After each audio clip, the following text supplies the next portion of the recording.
And we're back. Welcome to my preview and prediction for tomorrow's UEFA Super Cup. We're off to Udine, Italy, as we witness the Champions League winners, Paris Saint-Germain, taking on the Europa League winners, Tottenham Hotspur. Now, before we get into it, as always, if you haven't done so already, please do consider dropping a like on this video, subscribing to the channel if you're new around here with notifications turned on. Click the join button to become a member of the channel. This morning we have posted all of my predictions for the second legs in the Champions League qualifiers over on the community page for members only. And for the rest of you that are not members, still head over to that community page because we are just 3 days out now from the start of the actual league season, and you can have your say on every single match we will be covering in the league season over on the community page right now. We will, of course, have our community prediction for this game at the end of this video as well. So click the link in the description, in the pinned comment of this video, so you can have your say on every single match taking place this weekend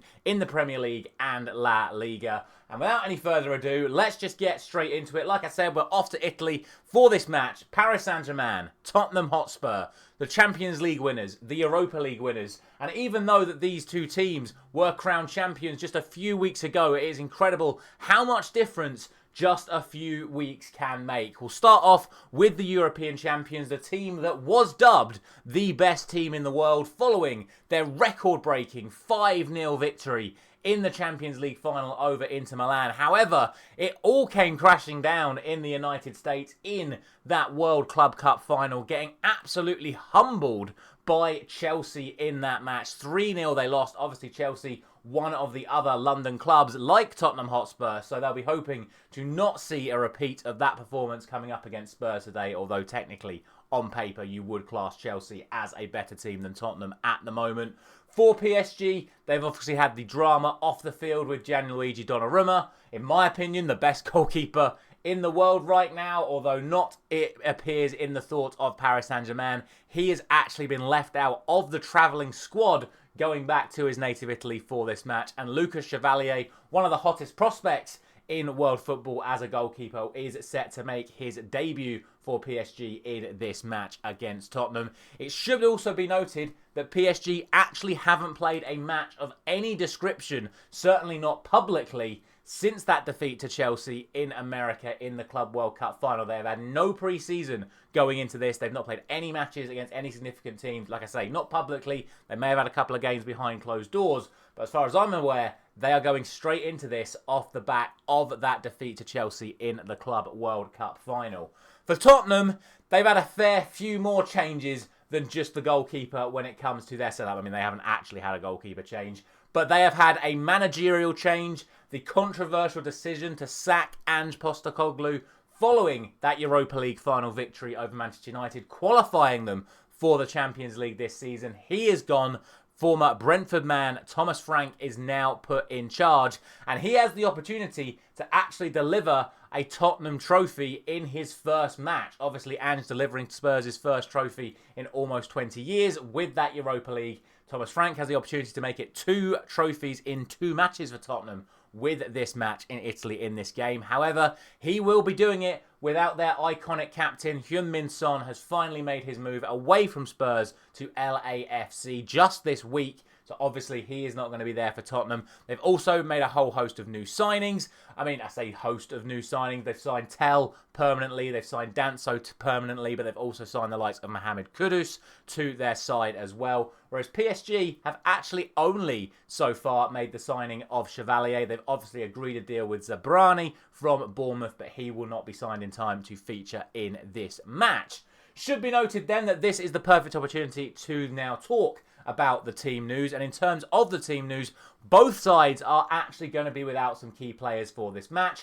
Obviously, we've already spoken about the Donnarumma situation with PSG, but we know Chevalier will come in for him. But he's not going to be the only man missing for Paris Saint-Germain, because João Neves is actually going to be suspended for this match. Now, you may or may not remember, he was sent off in that Club World Cup final against Chelsea for yet another hair pull on Marc Cucurella.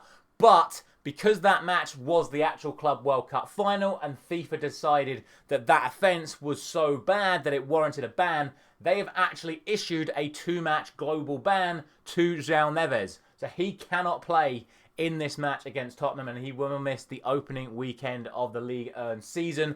For Spurs, they have got a whole host of injuries. Udogie is doubtful. Solanke is doubtful. Kulusevski is absolutely definitely out with the injury that saw him miss the end of last season. Same goes for Dragashin. So they're going to have to make some changes to what you would expect for their standard lineup. Looks like Jed Spence is going to have to fill in at left back for Udogie. And with obviously missing out on Morgan Gibbs-White, and of course the news that James Maddison has picked up a serious knee injury coming into the season, Spurs are actually without a recognised attacking midfielder going into the start of the season as things stand. And Pap Sarr has been the guy who has been playing there in pre-season. He's done pretty well, something like 3 goals in 5 games from attacking midfield. So it's interesting to see how he's going to perform in that role coming into this game. But it does leave Tottenham a little bit creatively light. Yes, like we've said, they've signed Mohamed Kudus. He has played in the number 10 role before for Ajax. But I think it'd be a surprise to see him in there. We're more likely to see him on the right wing with Brennan Johnson on the left wing. And obviously if Solanke's injured, it means that Richarlison will lead the line. But it does sort of leave Spurs already in a weakened state. And like we say, Thomas Frank's coming in. It's his first competitive match in charge of Spurs. Are we going to see some sort of tactical tweaks from how Ange Postecoglou's been playing? We shall see. For PSG, you know what you're going to get from them. It's going to be the same tactics, the same setup.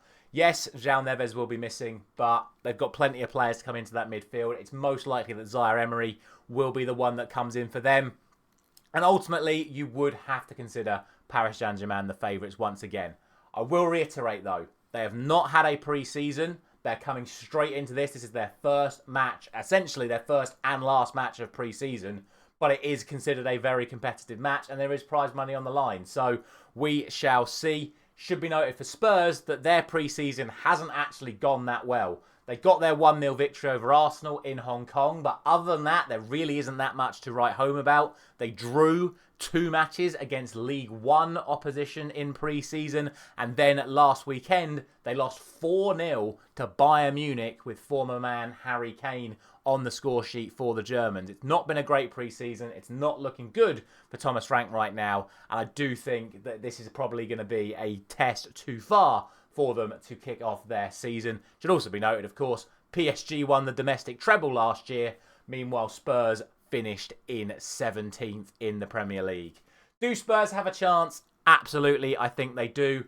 Do I think they're actually going to pull it off, though? No, absolutely not. I would expect PSG to get the win here. They're going to want to make a statement following, of course, that defeat to Chelsea. I'm going to go for a 3-1 victory to PSG, but I do think Spurs have a chance if PSG are a little bit cold following the break. But that is what I think. I'm going to go for that 3-1 victory to Paris Saint-Germain.